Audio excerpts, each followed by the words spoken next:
Personne n'est né en tant que super-héros. Et personne n'est naturellement né pour être une personnalité forte et confiante. Sortir de ta zone de confort fait partie du processus. Je pense que nous sommes en train de nous habituer à toutes ces choses, car nous avons déjà passé du temps à les répéter. Ce monde n'a pas été créé pour que vous profitiez seulement de ces aspects paisibles. La première fois que vous ressentez le froid, c'est inconfortable.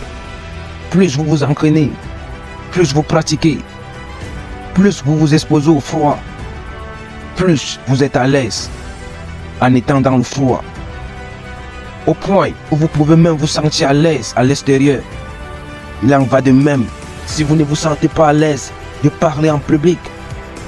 Vous pratiquez, vous répétez le même schéma et tôt ou tard, vous deviendrez plus à l'aise. Ainsi, le confort est souvent lié au fait que vous avez déjà vécu quelque chose un certain nombre de fois. C'est pourquoi vous vous sentez à l'aise dans cette situation.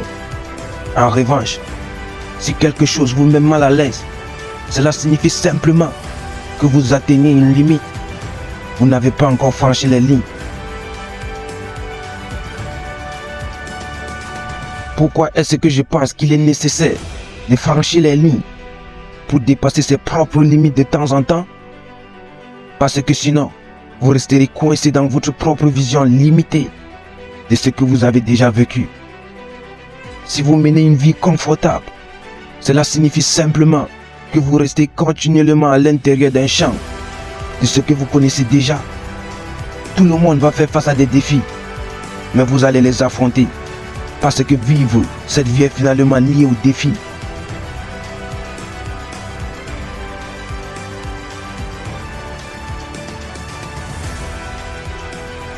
Il y a deux choses dans cet état d'esprit de guerrier à éviter.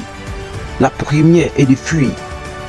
Car fuir signifie que quoi que ce soit qui vient de se produire dans votre vie, vous ne pouvez plus en apprendre, car il y a à nouveau une distance entre cette nouvelle situation et vous-même, et en même temps, il n'y a pas de connexion, ce qui signifie que vous ne pouvez pas avoir d'influence dessus. Donc, par conséquent, la première chose à faire est de faire face. La deuxième chose est d'être honnête envers vous-même.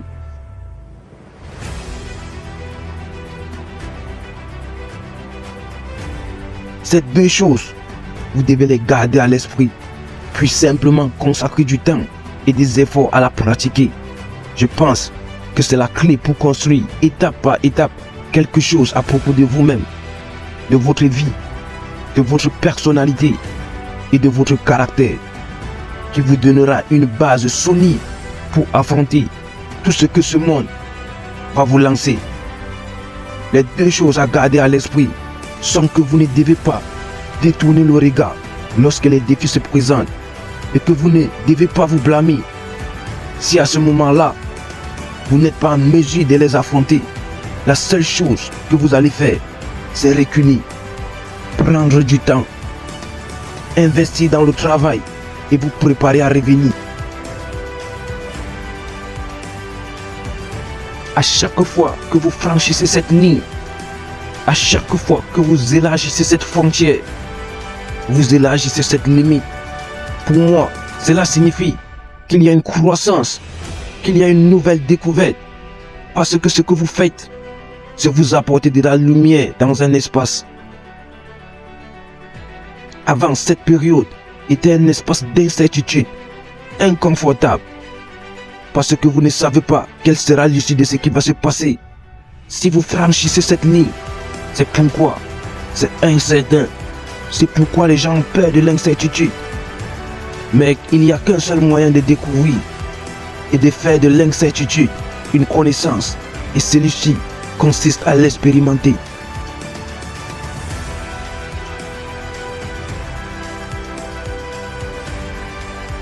Après l'avoir fait, alors vous savez, vous ne pouvez pas tout simplement l'expliquer par des mots. Quelque part, ces mots rencontrent une barrière. Et cette barrière ne peut être brisée que dans le moment où la connaissance intellectuelle recommence à se transformer en action. Et cette action vous apporte la réponse et l'expérience vous donnent ce dont vous avez besoin pour avancer.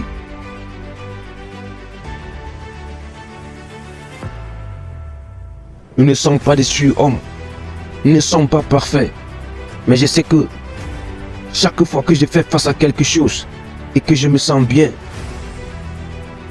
je ne suis pas assez bon pour le moment au moins. Je sais ce qu'il faut faire.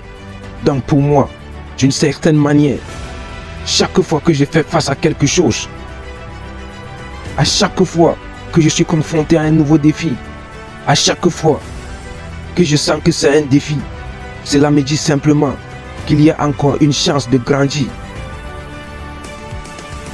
Car cette croissance est l'opposé de quelque chose qui est en diminution, quelque chose qui meurt, quelque chose se referme, grandit, s'ouvrit. C'est la même chose que d'apporter de la lumière dans les choses, peu importe les défis auxquels vous êtes confrontés. C'est le principe fondamental derrière tout cela, que vous ne fuyez pas, que vous soyez ouvert à tout ce que vous... Soyez ouvert à tout ce que vous avez jeté dessus. Je n'ai pas demandé une vie facile. Je prends ce qui vient. Si ça part, je laisse passer.